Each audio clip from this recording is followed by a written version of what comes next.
nonstop Vikings talk. It's Purple Daily on Score North and ScoreNorth.com. Purple Daily, presented by Surly Brewing Company.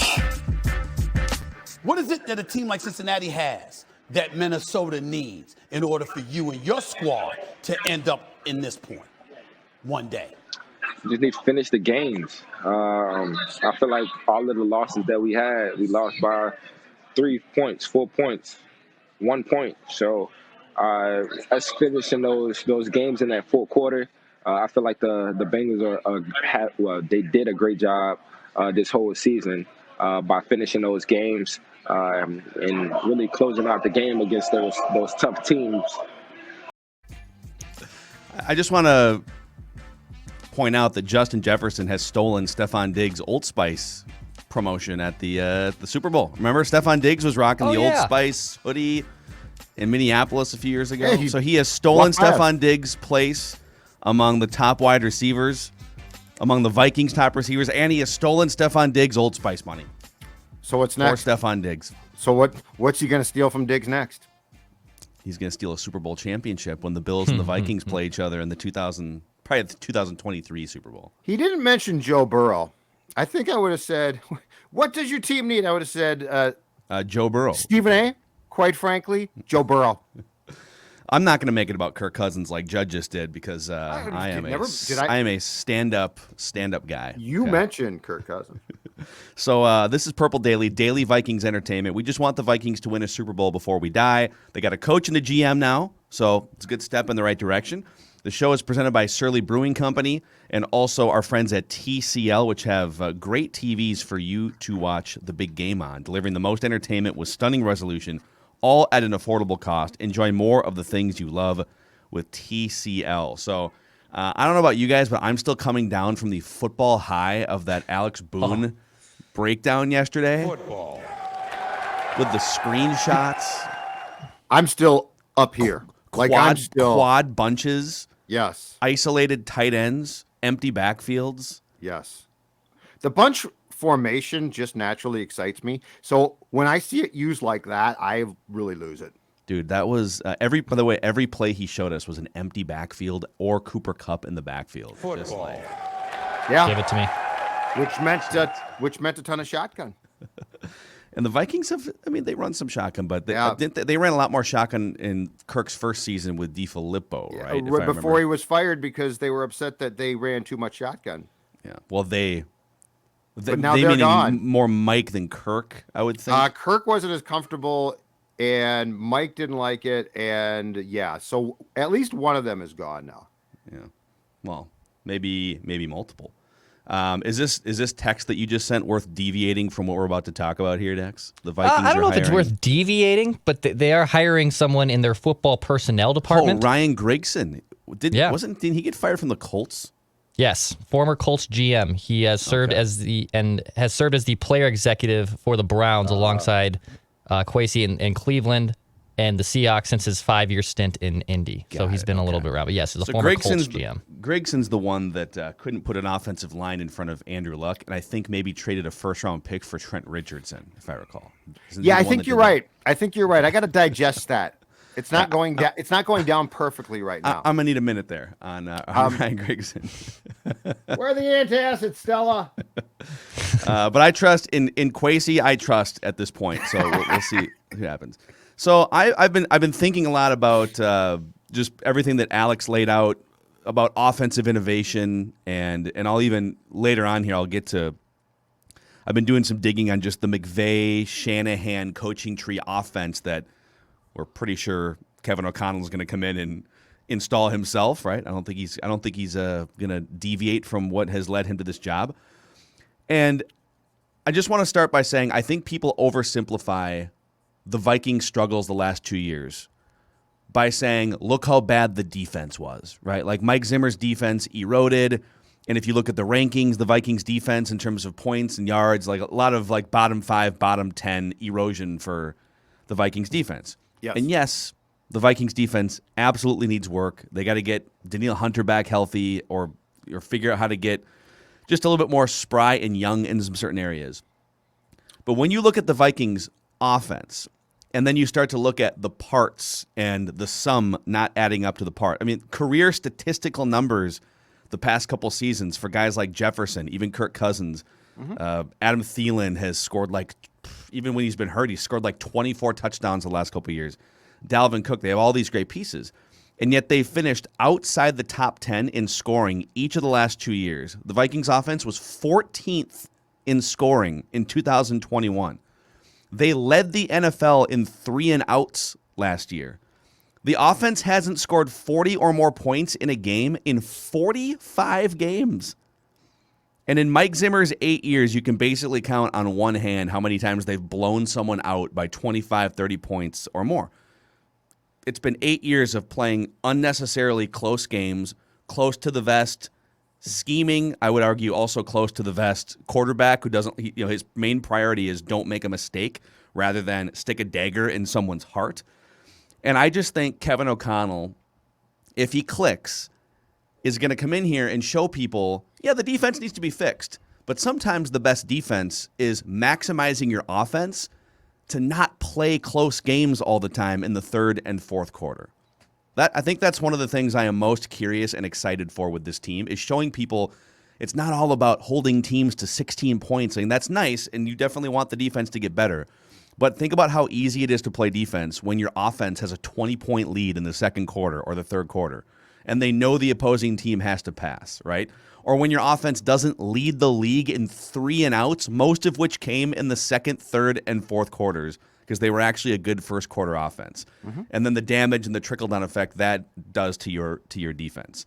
So I know that the offense is better than the defense, but I feel like the offense is drastically underperforming when you look at the parts. They also have spent 4 first or second round picks on offensive linemen that aren't being maximized, right? Brian O'Neill is probably the only one that's being maximized.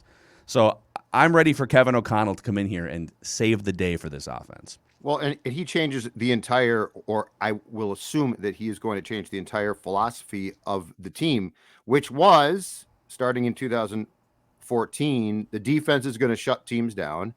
We've got at the time Peterson, who's going to run the ball. We are going to run the ball, eat clock. Everything this team did for a period of time was geared towards what does our defense do well? And if we can keep them off the field and rested when they do play, they're going to be great, which by the way, they developed into a really, really solid defense, one of the top ones in the league. And I think they were atop the league in 2017 when they went to the conference championship game. So we're not just talking about play calling here. We're talking about the philosophy of coaching. We're talking about what are your principles? Are your principles, you start with defense, you start with the run game, or are they, we can flat out on most Sundays go out there and outscore our opponents. And so, yeah, this comes back to what I keep saying is the Minnesota Vikings the last 2 years, and 2021 is a perfect example. Offensively, if you look at individual statistics, look pretty damn good. Justin Jefferson had a great year. Cousins threw for a ton of yards. Like if you go through and vet the stats, you're like, that's a pretty good team. But if you go deeper into the team stats, or if you watch the games, you know that the level of execution and that the level of delivery didn't come close to what the expectation should be. And look, when your scripted plays work as well as this team's did for the most part, and you are as impotent after that as this team was, it doesn't take a genius to say you are not even coming close to maximizing your capabilities. Yeah. And people love to say, well, look how many times did the offense have a lead late in the game and then the defense gave up a score or what have you, right? The defense blew the game. And I would argue, okay, pull yourself back for a second. Yes, again, I'm not exonerating what was mostly a bad defense, but how many games did the offense leave 7, 10, 14 points on the board through conservative scheming, conservative play calling, conservative quarterback play, where they shouldn't have even been in a close game to begin with? Yes. The first Lions game, the Browns game that they lost, right? they shouldn't have been in some of those close games because they should have had a 10-point lead that they're protecting with a pass rush halfway through the fourth quarter. And I believe that in that Browns game, which was basically, I think, a poster child game for the entire year, I think in that Browns game, scripted plays, they went down and scored and looked great. And it's like, oh, they are going to have a day here. And after that, it was gone. And yeah, they are going to now because the clip off the top, the one thing that Jefferson isn't saying, and I'm sure he thinks, but like we just have to close out close games. Actually, no, you don't need to Phil's point, be in close games. Like, are you going to be in close games against good teams? Absolutely. I get that. But my God, when you are barely getting by on a Greg Joseph long field goal at home, the Detroit bleeping Lions, and don't give me this crap of, well, every team, I mean, you don't know, but the good teams that have an offense that the Vikings should, do not say, and Boone illustrated this on that marvelous episode of PD on Tuesday. There is no excuse for saying, Justin Jefferson, they played cover 2. What was I going to do? Like, that is, I will go back to saying, and football people like fall back on this constantly. Well, we can't pass to him. Alex Boone just gave us at least 4 examples yesterday of how you get out of that and basically tell a team, okay, that's cool. Nice adjustment.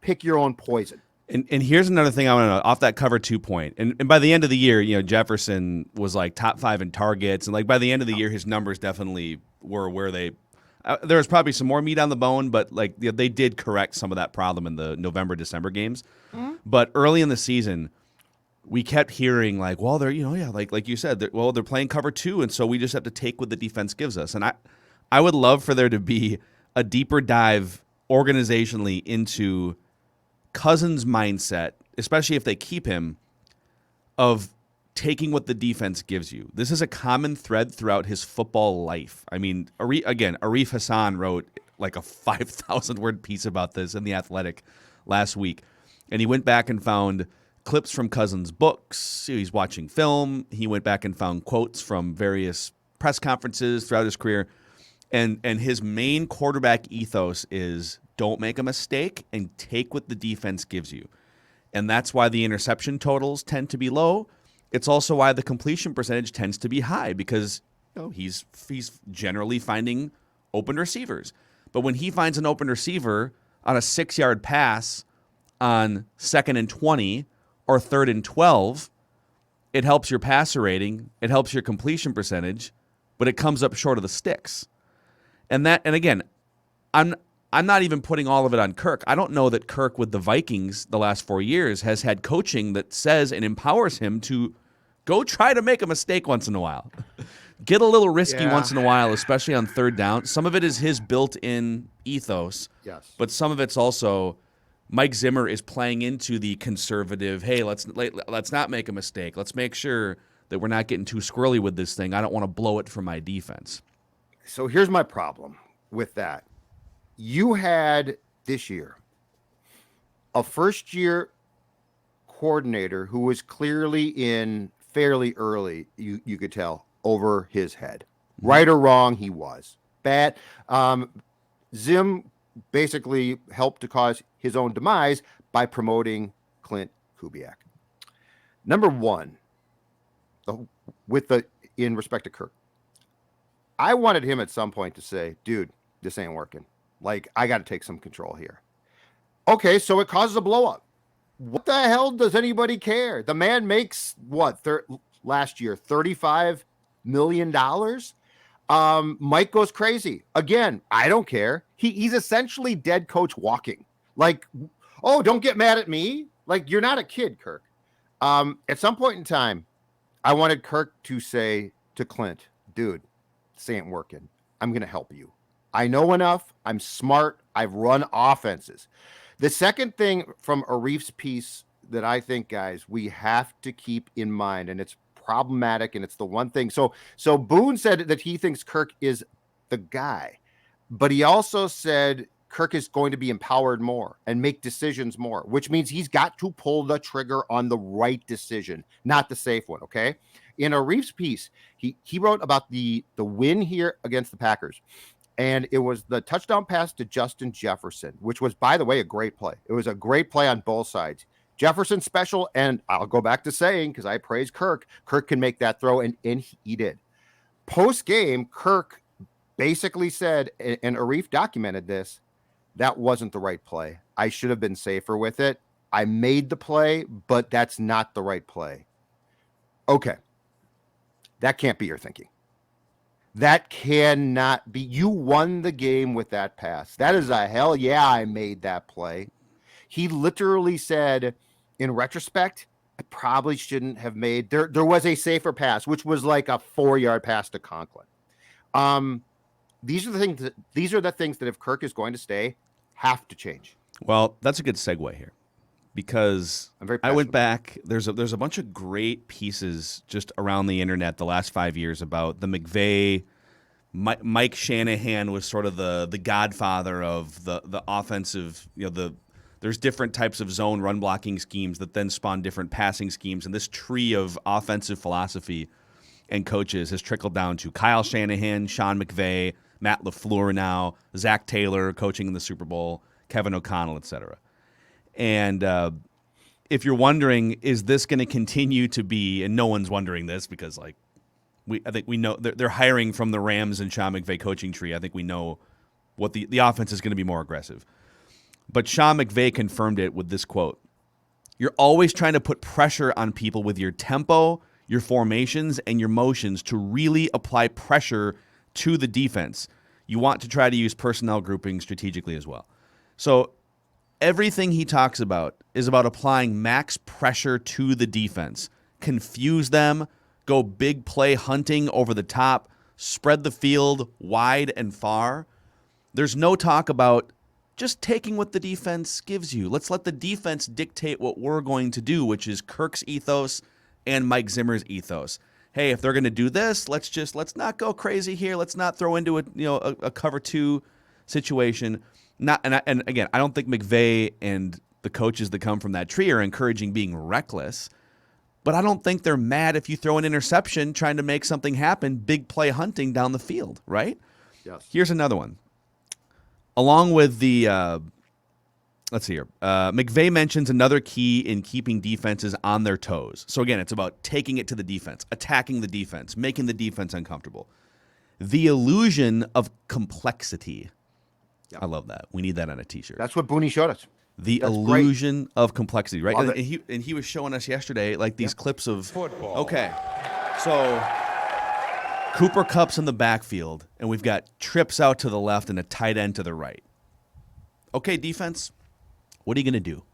Who's covering Cooper Kupp out of the backfield? A linebacker? Well, that's not going to work. Okay, hot shot. Okay, let's spread. You got to put 3 guys over here to cover trips. Yep. He showed us 2 clips of quad bunches, both with the Washington offense and then with the Rams, right? And the Vikings, I mean, it's not like the Vikings are out there always running 1995 formations. They did put Justin Jefferson back there once or twice. But, in terms of layers and chess versus checkers, it's not even close. Mm-hmm. So the illusion of complexity.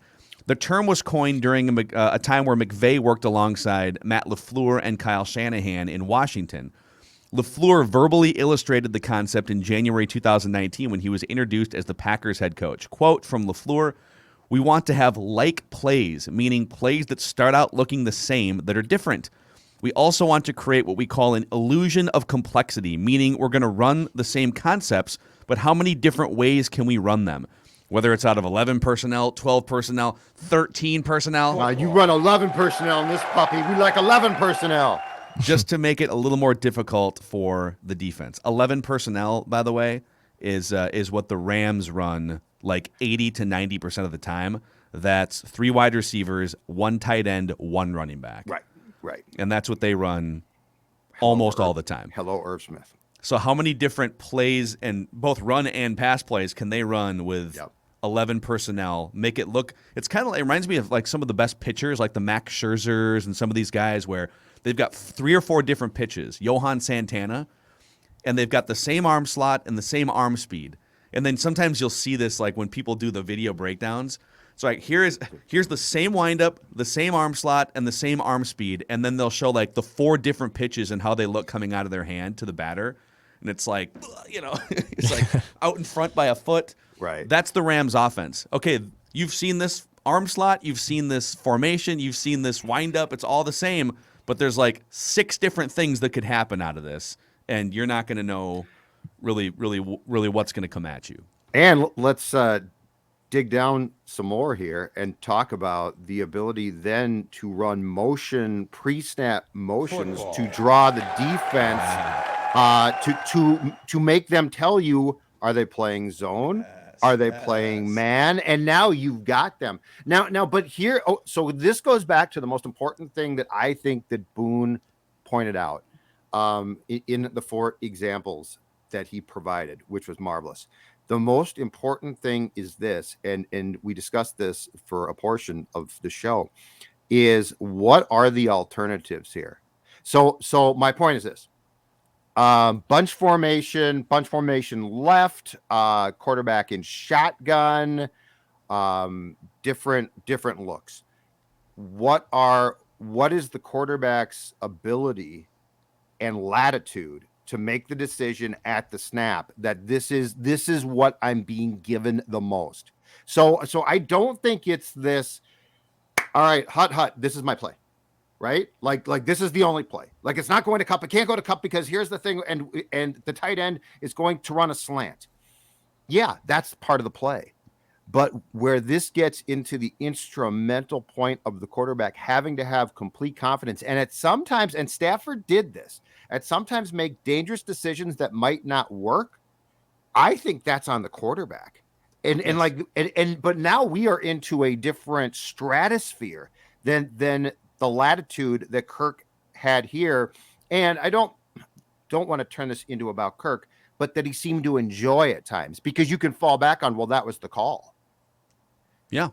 Like he loves to be told. He just works here. He wants to be told. I want if he's here, I want the post-game press conferences to be questions that can be directed at Kirk, that good or bad, and it could be good, have everything to do with, you decided this, why?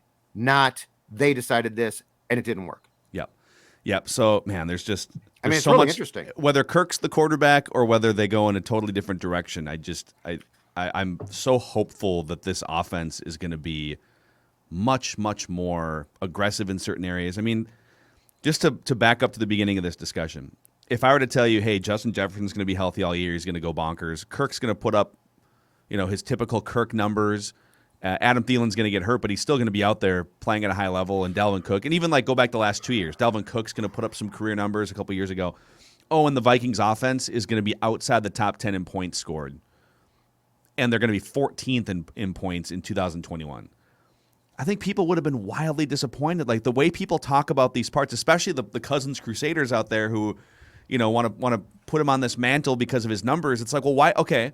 Why don't these numbers with Kirk and with some of the other players add up to more wins?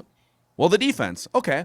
Then why don't they add up to a top 10 statistical team offense? And it's because it's not just about general numbers. It's about, what are you doing on third down?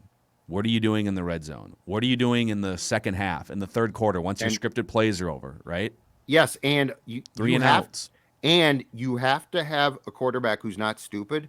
In fact, he's very smart, but he's willing to take some big risks. Like that's the game.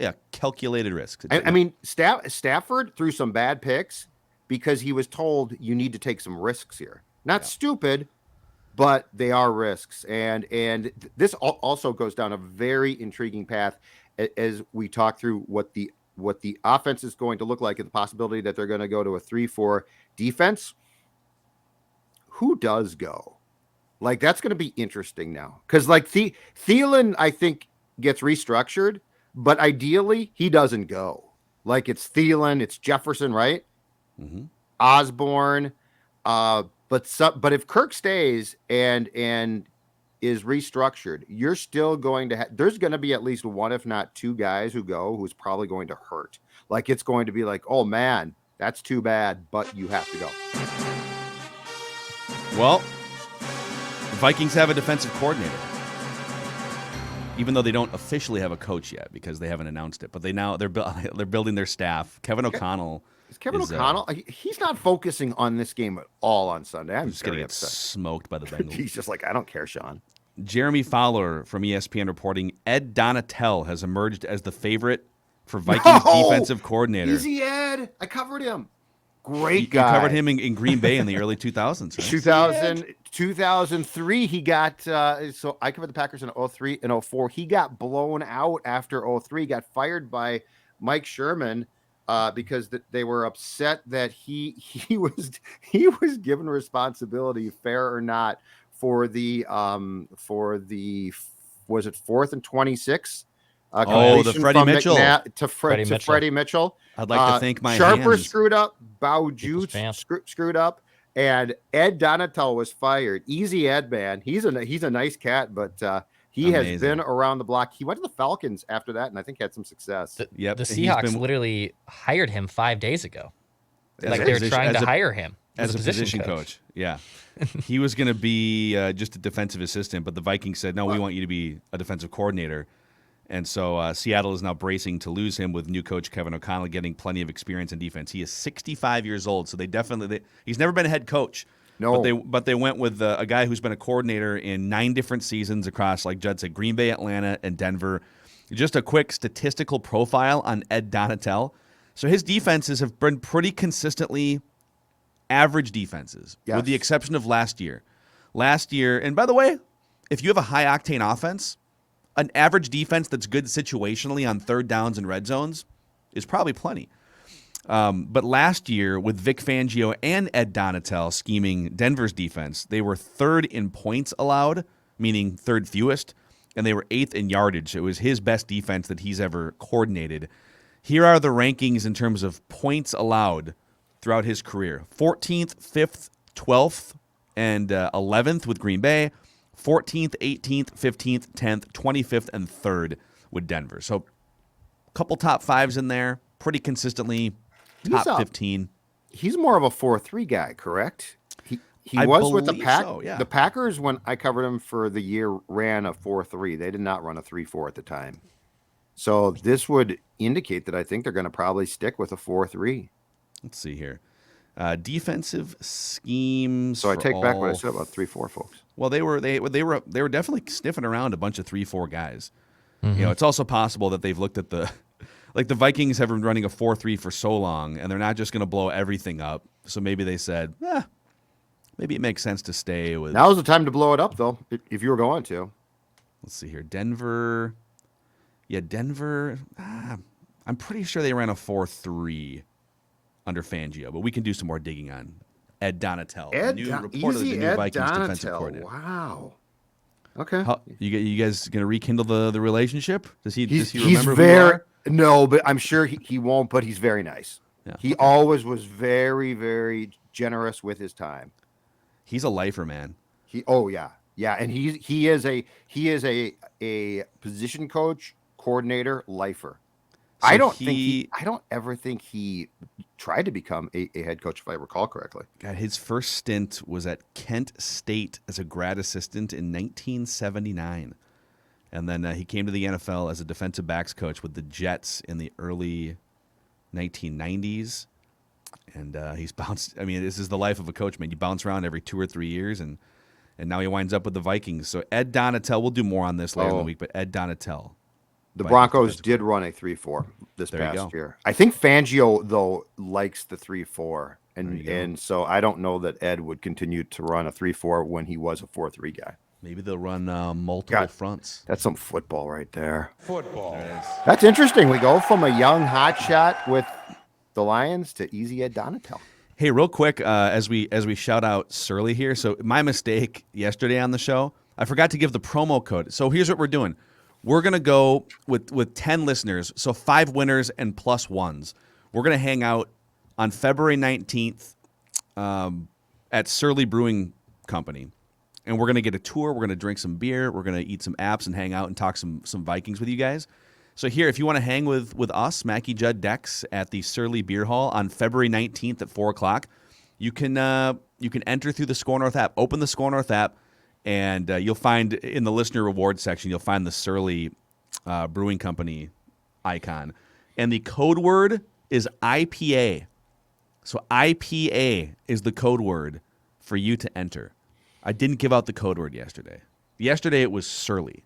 And I think it still works. So Surly or IPA will get you in. And I got a note from a person that I think he was in California and wanted to try and register, but he couldn't. So it's a certain I think it's area. an upper Midwest, Minnesota giveaway right now. Yeah. I mean, I didn't know that people were going to want to fly in from California. This guy said I would come in with my boys for that, but I can't register. Okay. And I apologize for that because we appreciate everybody. And we're going to have another event planned with Surly.